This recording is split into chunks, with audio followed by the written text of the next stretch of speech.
بسم اللہ الرحمن الرحیم۔ شروع اللہ کے نام سے جو بڑا مہربان نہایت رحم کرنے والا ہے۔ حضرت لقمان کا بیٹا جب تجارت کے لیے جانے لگا تو وہ حضرت لقمان کی خدمت میں حاضر ہوا۔ تب لقمان کہنے لگا، اے بیٹا، جب جاؤ گے راہ میں ایک میدان پاؤ گے۔ اس میدان میں ایک چشمہ ہے جس کا پانی نہایت ٹھنڈا اور شرح ہے، اور اس کے کنارے ایک درخت ہے جس کی چھاؤں غنی اور فروخت بخش ہے۔ لیکن خبردار، اس درخت کے سائے تلے ہرگز نہ بیٹھو۔ اللہ تم کو اس مہلکہ سے محفوظ رکھے۔ اور ہاں، تم کو ایک شخص بوڑھا ضعیف تم کو ملے گا جو عمر میں اس درخت سے بڑا ہے۔ پھر جیسا وہ تم کو کہے اس کی بات لازمی مانو۔ اور دوسری بات یہ کہ جب آگے جاؤ گے تو فلاں گاؤں میں جانا، وہ لوگ میرے دوست ہیں اور تم کو اپنے گھر لے جائیں گے تعظیم و تکریم سے۔ اور اس گاؤں میں ایک عورت ہے نہایت حسین و جمیل اور مالدار۔ پس تم کو اس عورت سے بیاہ دینا چاہیں گے، لیکن تم ہرگز قبول نہ کیجیو، اور خدا اس سے تمہیں اپنی پناہ میں رکھے۔ اور تیسری بات یہ کہ ایک شخص فلاں نامی اور فلاں شہر میں رہتا ہے، ایک مدت ہوئی مجھ سے قرض لے کر گیا ہے، پس اس سے وہ قرض وصول کیجیو۔ اور خبردار، شب کو وہاں نہ ٹھہرنا، اور یہ تمام نصیحتیں یاد رکھنا۔ اب جاؤ، میں تمہیں خدا پر سونپتا ہوں۔ چنانچہ وہ اپنے باپ کی بتائی گئی باتوں کو تسلیم کر کے سفر پر نکلا۔ جب میدان مذکورہ میں پہنچا جس کے بارے میں اس کے باپ نے نصیحت کی تھی، اس کے کنارے ایک چشمہ پانی کا پایا۔ اس کا پانی نہایت شرح و شفاف، اور اس چشمے کے کنارے ایک درخت پایا جس کے سائے تلے ایک شخص بزرگ کامل بیٹھا ہوا تھا۔ مارے گرمی اور پیاس کے چاہتا تھا کہ اس چشمے سے پانی پیے اور اس درخت کے سائے تلے دم بھر کے لیے آرام کرے۔ لیکن اسی وقت اسے اپنے باپ کی گئی نصیحتیں یاد آئی تو وہاں سے قدم آگے بڑھانے لگا۔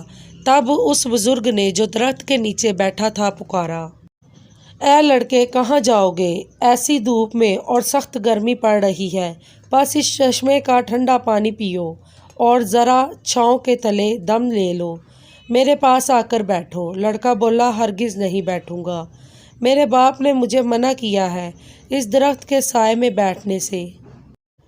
تب وہ بزرگ کہنے لگا، قسم ہے تیرے رب کی، اس دھوپ اور گرمی میں نہ جا اور میرا کہا مان۔ یہ بات سنتے ہی لڑکے کو باپ کی بات یاد آئی کہ وہ بزرگ تجھے جیسا کہے اس کا کہا مانو۔ تب لڑکے نے اس بزرگ کا کہا مانا اور خلاف اس کے نہ کیا، سلام کر کے بیٹھ گیا۔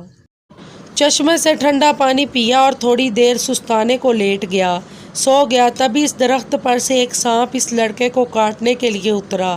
لڑکا سوتا تھا لیکن بزرگ جاگتے تھے، پر اس بزرگ نے سانپ کو مار کر سر اس کا کاٹ لیا۔ جب لڑکا اٹھا تو دیکھا ایک سانپ مردہ پڑا تھا بغیر سر کے۔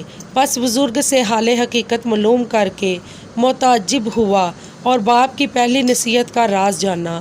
بعد اس کے لڑکا وہاں سے اٹھا، اپنا اسباب و سفر باندھا اور اس بزرگ کو سلام کر کے جانے کی اجازت طلب کی۔ تب بزرگ آدمی نے پوچھا، تم کہاں کا عزم سفر رکھتے ہو؟ لڑکے نے کہا، فلانے گاؤں میں جاتا ہوں، وہاں میرے باپ کے دوست ہیں۔ بزرگ نے کہا، اگر تم کہو تو میں بھی تمہارے ساتھ چلوں؟ لڑکے نے کہا، بہت اچھا، آپ بھی چلیں۔ تب دونوں اس گاؤں میں کہ جہاں کا ارادہ تھا پہنچے تو وہاں کے لوگوں نے ان سے پوچھا کہ تم کون ہو اور کہاں سے آئے ہو؟ تب لڑکے نے کہا، میں لقمان حکیم کا بیٹا ہوں اور یہاں تجارت کی غرض سے آیا ہوں۔ تب گاؤں کے لوگ انہیں نہایت تعظیم و تکریم سے اپنے گھر لے گئے اور انہیں کھانا کھلایا اور ہر روز مہمانداری کرنے لگے۔ تب ایک دن کہنے لگے کہ اے لڑکے، ہماری قوم میں ایک عورت نہایت خوبصورت، نیک بخت، مالدار اور حسب و نسب میں درست ہے۔ ہم چاہتے ہیں کہ تم سے اس کا نکاح کروا دیں کہ یہ بات تمہارے واسطے اچھی ہوگی کہ مال و دولت خوب ہاتھ لگے گی۔ تب لڑکے نے کہا، میرے باپ نے اس سے منع کیا ہے، سفر میں کسی امر کے پابند نہ ہونا، ورنہ نقصان اور تکلیف اٹھاؤ گے۔ تب اس بزرگ نے جو ساتھ تھا کہنے لگا، جب یہاں کے سبھی رئیس اس کے آرزو مند ہیں اور اس کی گواہی دیتے ہیں، اور یہ بھی کہ وہ حسین و مالدار ہے، تو شادی کرنے میں کوئی مضائقہ نہیں، کوئی اندیشہ نہ کر۔ تب لڑکے کو اپنے باپ کی نصیحت یاد آئی کہ وہ بزرگ جو بھی کہے اس پر عمل کرنا۔ تب پسر سلمان نے اپنے مصاحب یار کے کہنے سے اس عورت مالدار سے نکاح کیا۔ تب ایک شخص اس قوم کا لڑکے کے پاس آیا اور کہنے لگا، میں حضرت لقمان کی بہت عزت اور تکریم کرتا ہوں، اس سبب سے تمہارا بھی خیر خواہ ہوں۔ تم نے ناحق اس عورت سے نکاح کیا، وہ بہت بری ہے اور قبل تم سے اپنے 9 شوہروں کو اپنی خلوت گاہ میں مار چکی ہے، بس اب تم کو بھی مار ڈالے گی، سو اگر تم بھلا چاہتے ہو تو کسی ہیلے بہانے سے یہاں سے نکل جاؤ۔ تب لڑکا اس شخص کی باتیں سن کر ڈرا اور لگا پچھتانے اور مغلوب ہوا۔ چنانچہ جب لڑکے کے مصاحب نے اسے رنجیدہ دیکھا تو پوچھا کہ تم کس بات کا اندیشہ کرتے ہو؟ کیا سبب ہے جو میں تمہیں پریشان دیکھتا ہوں؟ تب لڑکے نے کہا کہ میں نے سنا ہے کہ میری بیوی کہ جس سے بھی یہ نکاح کرتی ہے مجھ سے پہلے 9 شوہروں کو پہلی خلوت شب رفاف میں مار ڈالا ہے، ڈرتا ہوں کہ شاید مجھے بھی نہ مار ڈالے، تو تم کسی بہانے سے اسے وہاں چھوڑ کر میرے پاس آنا، تب ہم اس کی تدبیر اور علاج کریں گے۔ غرض جب اس کی بیوی شب کو اس کے پاس خلوت قضا میں آئی تب اس نے بہانے سے کہا کہ تم یہاں بیٹھو، ذرا باہر سے ہو کر آتا ہوں۔ بیوی نے پوچھا کہاں جاتے ہو؟ لڑکے نے کہا قضائے حاجت کو جاتا ہوں، تم تب تک یہاں انتظار کرو، اور اس کے علاوہ بھی ایک کام ہے، وہ آن کے بتلاتا ہوں۔ تب لڑکا وہاں سے نکلا اور سیدھا اس بزرگ کے پاس پہنچا۔ تب اس نے ایک آتش دان انگاروں سے بھرا ہوا لانے کو کہا۔ جب لڑکا آتش دان لے کر بزرگ کے پاس گیا تو اس میں سر سانپ کا جو درخت کے نیچے سے کٹا ہوا لایا تھا اس کو اس آتش دان میں رکھ دیا، اور آتش دان کو لڑکے کے حوالے کیا اور کہا اسے لے جاؤ، اپنی بیوی سے کہو کہ برہنہ ہو کر اس آتش دان پر خود کو سکھوائے، اور بعد اس کے آتش دان کو دوبارہ میرے پاس لے آنا۔ تب لڑکا وہاں سے گیا اور جیسا اس بزرگ نے کہا تھا اپنی بیوی کو کہا، اور بعد اس کے سیکنے کے آتش دان واپس لے گیا۔ تب اس بزرگ نے دیکھا 2 سانپ اس انگیٹھی میں جل رہے ہیں۔ تب بزرگ نے کہا اب جاؤ، بے خطر اپنی بیوی سے جمع کرو کہ جس کا ڈر تھا سو سانپ اس انگیٹھی میں جل رہا ہے، بس اسی سبب سے پہلے شوہر اس کے مارے جاتے تھے۔ چنانچہ پسر لقمان تمام شب اپنی بیوی کے پاس رہا اور فجر کو بسلامت خلوت سر اسے باہر آیا، اور اہل قریہ تمام ماجرا سن کر متعجب ہوئے اور پسر لقمان کے بچ جانے سے خوش بھی ہوئے۔ بعد اس کے پسر لقمان نے ارادہ کیا کہ اپنے باپ کے قرض دار کے پاس جا کر قرض وصول کرے۔ تب اس بزرگ سے کہا کہ فلاں گاؤں میں ایک شخص کے پاس میرے باپ کا روپیہ ہے، سوچتا ہوں کہ جا کے اس سے وصول کروں۔ تب اس پیر بزرگ نے کہا کہ میں بھی تمہارے ساتھ چلوں گا۔